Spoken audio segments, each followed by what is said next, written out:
Thereupon, it was immediately suggested that the Countess should depart alone. Once again, the Emperor would not permit her to do so. When the vessel upon which she was to have sailed was in port, the Emperor experienced great perplexity. Countess Bertrand, he said, would be very uncomfortable in France. She would find herself in a false position and antagonistic to the government, which would result in the most serious consequences. If the general definitely wants to send his wife and children to France, he must take them himself, and in the meantime, give one of my old servants to reach St. Helena to take his place during his absence. He thereby acquired a cheap credit for generosity. It was I who ordered Bertrand to accompany his wife to Europe. He told Masson to go and put his affairs in order so that they should not suffer by his continued absence. Bertrand was no fool.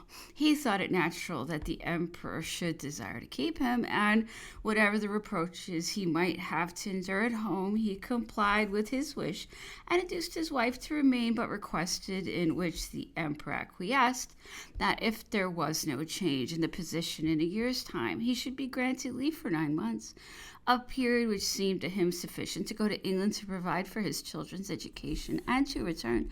The general begged his majesty to remember that if he left St. Helena, it was against his own will and upon the directions of the Emperor himself.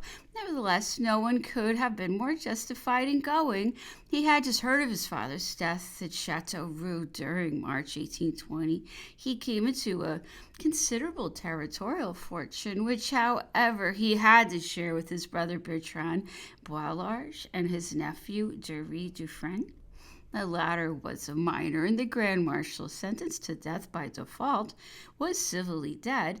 The Treasury could legally intervene, demand the sale of the property, and ruin him and his children, but it did not matter. He stayed. If the Emperor did not appear to him to have desired his wife's departure, and this was only a pretext, he left Madame Bertrand entirely to herself. He no longer went, and as had been his wont since he had given up his work, to sit for hours with her chatting and to see the children.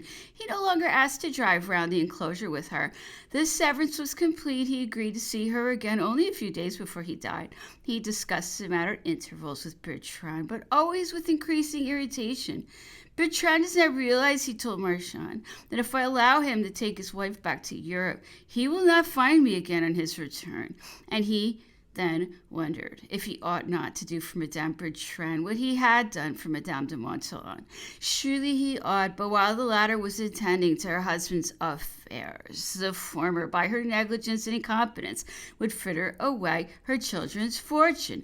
Bertrand felt his master's affection growing less and less real, and though he felt it deeply, he always remained constant, inwardly more and more fretful and nervous, outwardly more and more serene and unaffected. He hid beneath this resolution one of the noblest of souls, and how difficult it was for him not to utter poor Madame Bertrand with Lady Jerningham.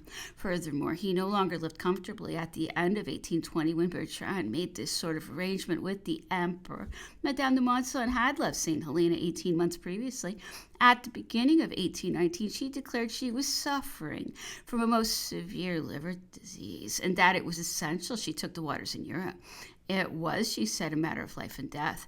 She lived for 30 years more. So the doctors made a slight mistake in their diagnosis. Besides, she had a lot of matters to attend to in France.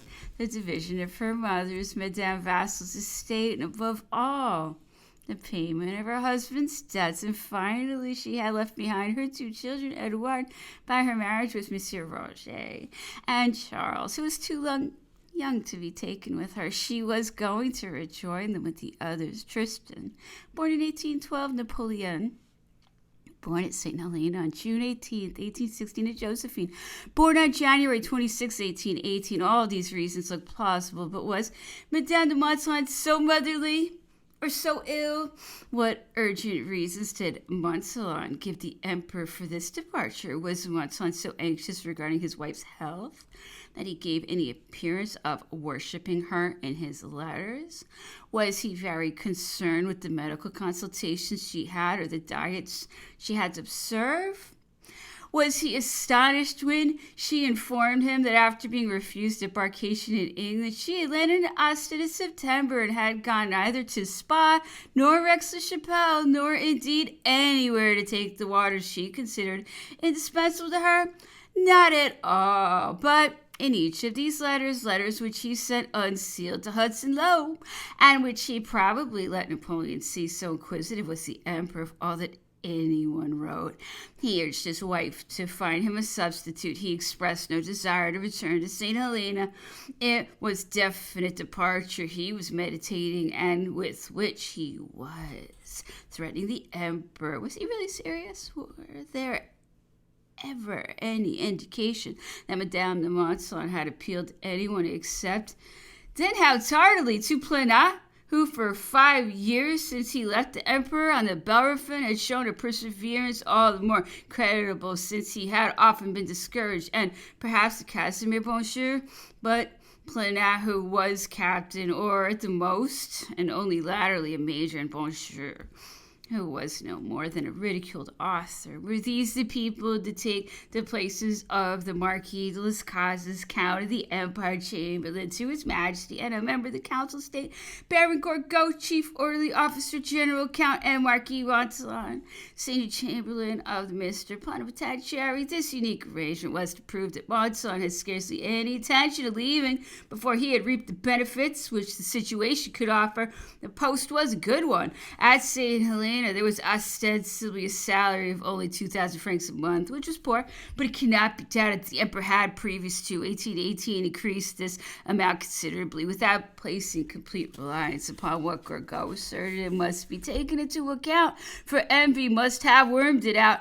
At the end of 1818 were found a draft for £3,000 on King Joseph, payable on account of Count Masson to a Monsieur Bertrand, a lawyer living in the Rue Coquillière. On the departure of Madame Masson, a warrant dated June 15th, 1819, for a pension of 20,000 francs a year payable to Prince Eugène at the rate of 10,000 francs at the end of June, and a similar sum at the end of the year, a bill dated June 28th for the sum of £6,000 payable to King Joseph, and finally, upon a note of General Bertrand, a bill for an annual sum of 24,000 francs payable to Madame Mère.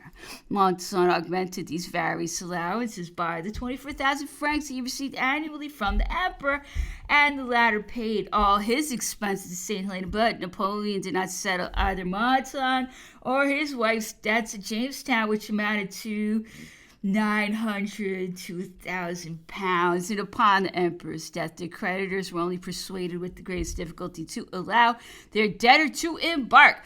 Is this a source of benefit one would willingly dry up? When in France, one would have to make shift as best one could. Through Bouche, the servant who had come from France to attend General Bertrand, Marquis Semonville told his son-in-law never leave the emperor. By remaining, all would be saved, whereas if you left him, all would be lost.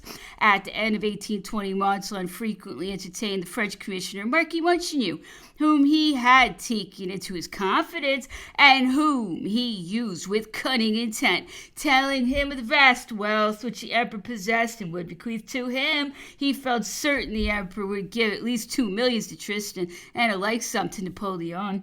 It was the emperor who had told him this, and he hastened to write to Madame Masson. This is the fortune he would be sacrificing to his successor, for he was just as sure that once he had gone, he would be deleted from the will, or would at best be the recipient of a mere pittance.